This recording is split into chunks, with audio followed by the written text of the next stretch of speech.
comic addicts. This is Joe from Black Box Silver and Bronze, and today I've got some great comics to show you. I'm participating in the graded comic by grade tag, and I've got 22 slabbed comics to show you. So let's take a look at them.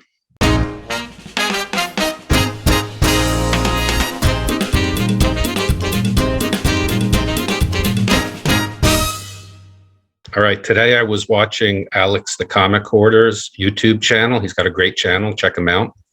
And he was tagged by Chris at We Love Comics, who started this tag, which is graded comic books by grade. So the idea is that you're going to show for each grade that you could get it from a slab company, you're going to show one comic book per grade. So I'm going to participate in that. So let's take a look at the different grades that we're going to try to fill. Okay, so here I am on the CGC website, and it's got the different grades that we're trying to fill. So I'm going to start down here at a 0.5, try to have a comic book for each one of these grades, a 0.5, a 1, 1.5, 1.8. Then when it hits 2.0, goes up by a 0.5 all the way up to a 9, a 9.2, 9.4, 9.6, 9.8, 9.9, and 10. That's 25 different comics, and let's see if I could do it. All right, so I'd also like to throw this challenge out to Alan up in Canada at Comic Collector Geek, because I know you've got tons of slabbed comics, so I'd like to see what you can do. But let's get started with my comics. And for my first comic, I do not have a 0.5, but I do have a 1.0, Witch's Tales, number 22 from 1953.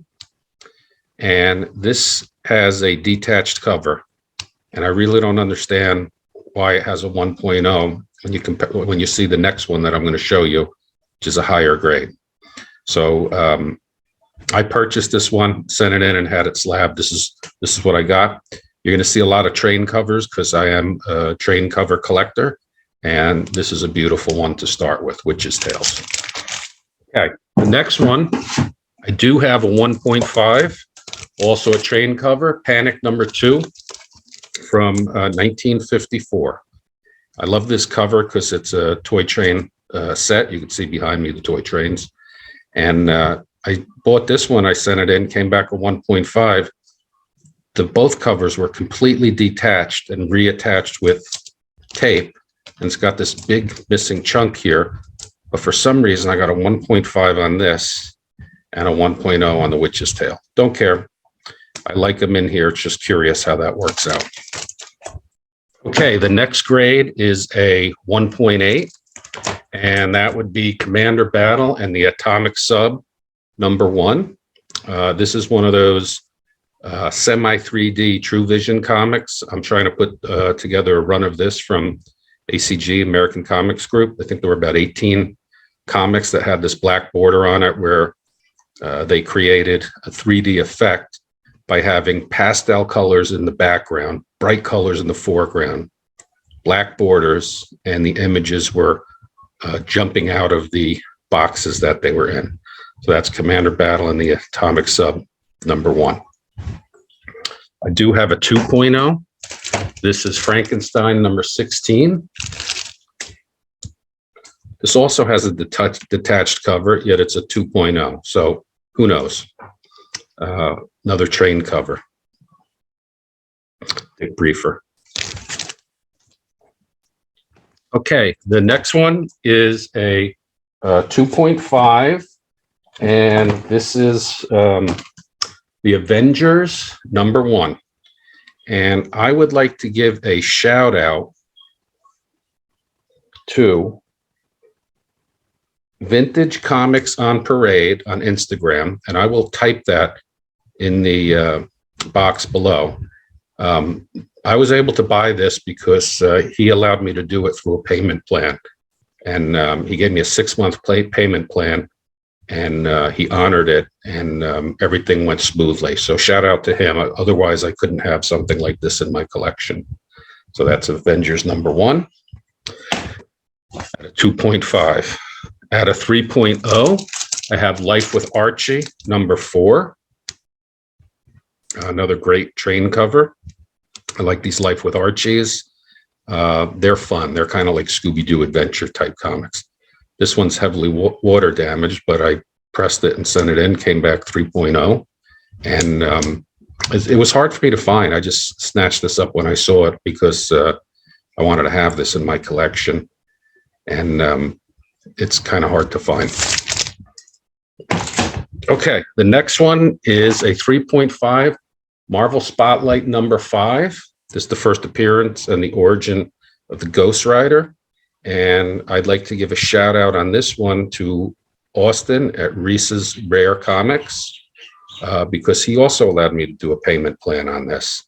And this is just another big comic that I probably couldn't have in my collection if someone didn't allow me to do a payment plan. So I really appreciate people who do that and allow collectors to get comics in their collection that otherwise might be really tough for them to pull off. And a third one who did that was for this Amazing Spider-Man number 20 at a 4.0. The first appearance of Max Gargan as the Scorpion. And this one I got through IG from Raleigh Comic Book Collector. I believe his name is John. And he's a big Daredevil collector. But he also allowed me to do a payment plan on this. So shout out to him.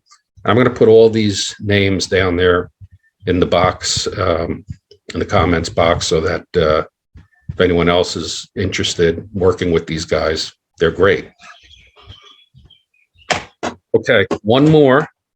This is Ghost Rider number 1, the first Ghost Rider magazine, Enterprises. This is from 1950, Dick Ayers, cover and art. It's also known as the A1 series number 27. And this one also I was able to get on a payment plan through Instagram, Instagrailz. So like I said, I'll leave all those names down there. I wanted to give shout out to all 4 of those sellers because they allowed me to have some really bangers in my collection. So I'll put their names there and other people can reach out to them. All right, I have a 5.0, one of my top 10 favorite covers in my collection, Fight Comics, number 35 from Fiction House. And I don't remember exactly where I got that. I either got this from Heritage or Comic Link, maybe even Metropolis. I think it was Heritage. And I got this years ago, probably like 6-7 years ago. So it's gone up quite a bit since then. And it's just a gorgeous cover. And I live in Hawaii, so I thought it was pretty cool. Fight Comics. All right, coming in at 5.5, Detective Comics number 359. And this one I bought here at my local comic shop.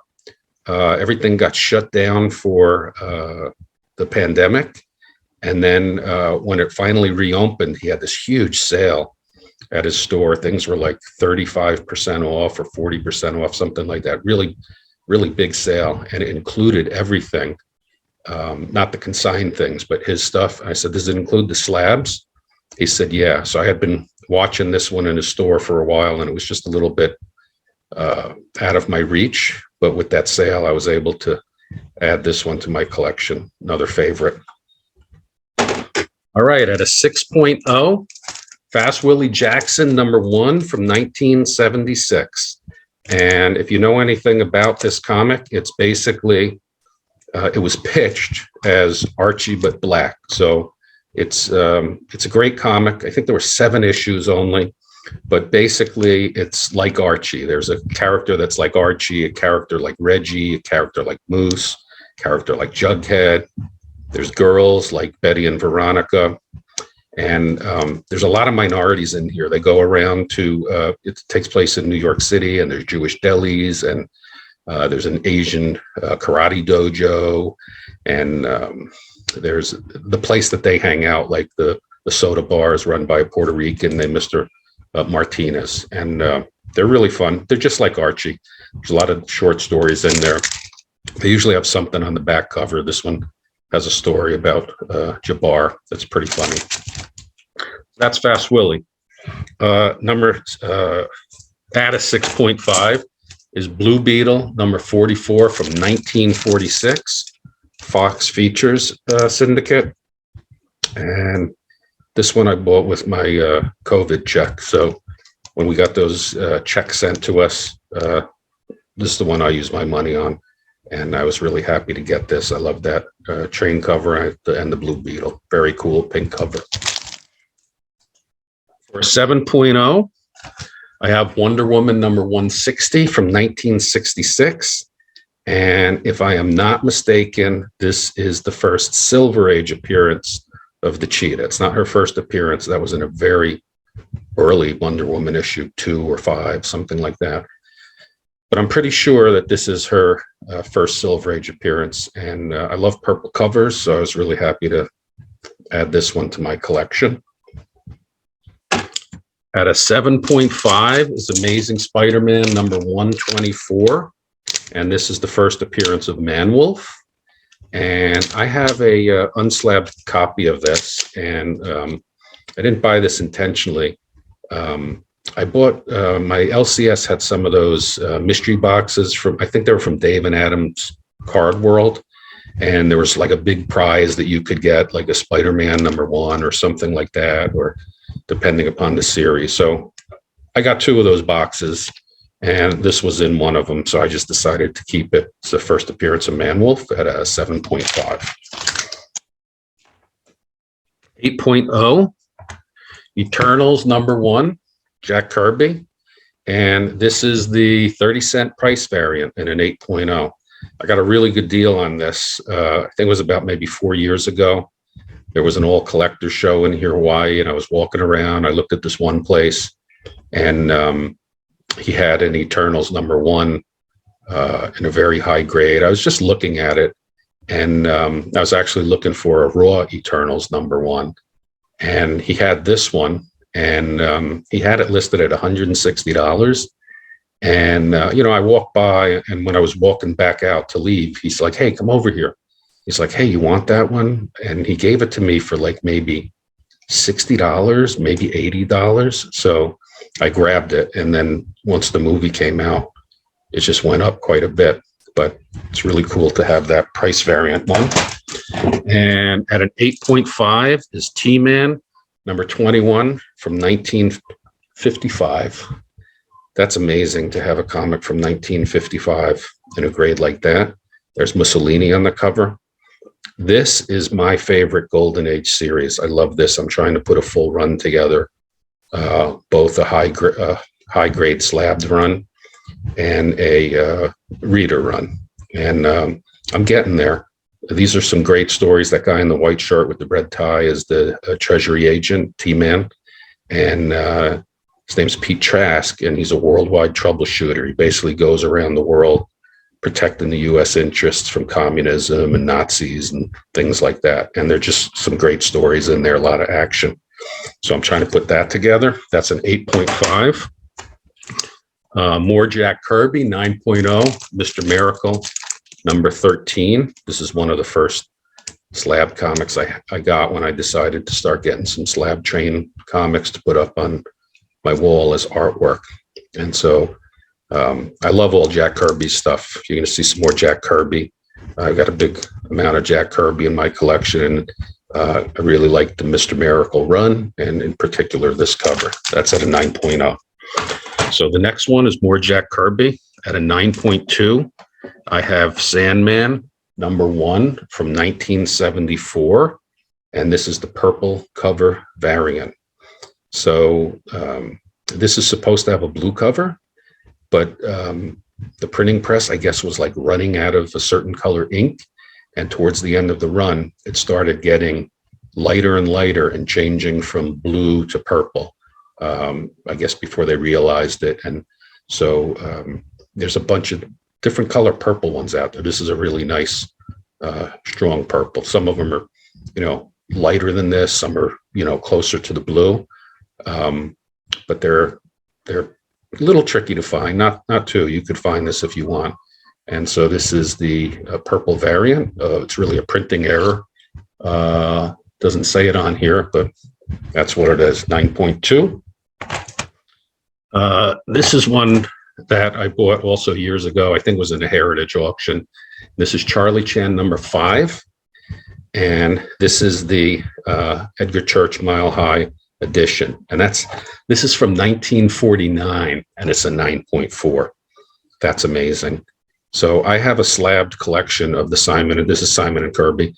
I have a slabbed collection of the Simon and Kirby Charlie Chan issues, and they're pretty high grades. This is the highest one. Recently, I think it was issue number 1. There was a Charlie Chan from the Promise collection, and I bid on that, but I got blown away. It went for way more than I paid for this or thought it would go for. All right. Do I have a 9.6? I have a 9.6. This is Batman the Dark Knight number 3. It's signed by Frank Miller, and it's the Frank Miller file copy. So I thought that was pretty cool. I saw this on eBay, I don't know, 4 or 5 years ago, and no one was bidding on it, and it was really cheap. I got this for under $100, and it's signed by Frank Miller, and it's his file copy. I know a lot of people get turned off on PGX slabs, but I thought that was really cool to have something signed by Frank Miller because, Dark Knight. All right, and if you'll indulge me, I have more than one for 9.8. I have more than one for most of these different grades, but I just picked one. It was hard. It's hard, when you love all your comics, but I think I have 5 9.8s, and then we'll be done. So the first one is more Jack Kirby. This is Captain Victory and the Galactic Rangers number 1 by Pacific Comics from 1981. And this is one of my favorite comics because I remember buying this off of the newsstand. This is not my copy. I still have my copy, but I'm just a big fan of Jack Kirby. I didn't realize it until I became an adult, but this is the type of art I like, with the in-your-face action and the big blocky stuff and, the technology and all that. And when this came out, this might have been the first independent kind of comic that I bought as a kid. I was always buying Marvels and Charltons and DC. And this came out. I remember buying this, reading it, and just couldn't wait for issue 2 to come out. I think it was about 12 or 13 issues. And I still have my originals, but I've been able to put together a collection of slabbed the whole run, and it's all in 9.8 except for issue number 5. Number 5 is a 9.6. I'm still trying to find it in a 9.8. If anyone can help me out, sees one around in their shop or something, let me know. Okay, another 9.8 I have is Commandy number 1 from 1972, more Jack Kirby. And I love this Jack Kirby cover. To me, it's reminiscent of the Planet of the Apes, and which are some movies that I loved watching as a kid on the 4:30 movie. Come home from school Monday through Friday, watch all the Planet of the Apes movies in a row. So there's a 9.8.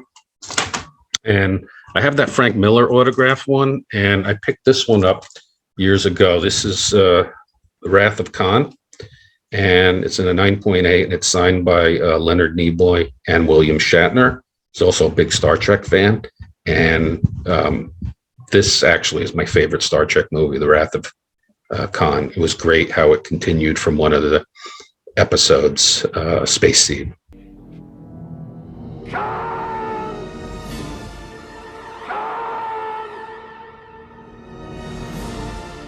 And so I have that one and 2 more. I have a Tron movie adaptation from 2011 in a 9.8. There's nothing special about this one except for that I really like the Tron movie. So when I saw this, I grabbed it and I sent it in and had it slabbed because the Tron movie was a very memorable part of my childhood. I loved that movie, and especially the light cycle scene. That was really terrific. And so if you've stuck with me, the last one is another Batman. This is Batman 497, the newsstand edition, where Bane breaks the back of Batman.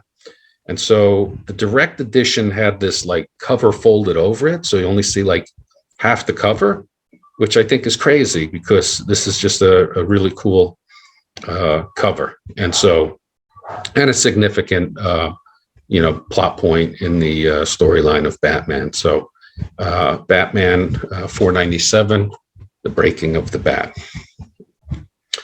So thanks for sticking around. I hope you enjoyed that. And I'm missing 3. I'm missing a 0.5 and a 9.9 and a 10.0. So not too bad. Thanks a lot, Comic Addict. See you next time. Bye-bye.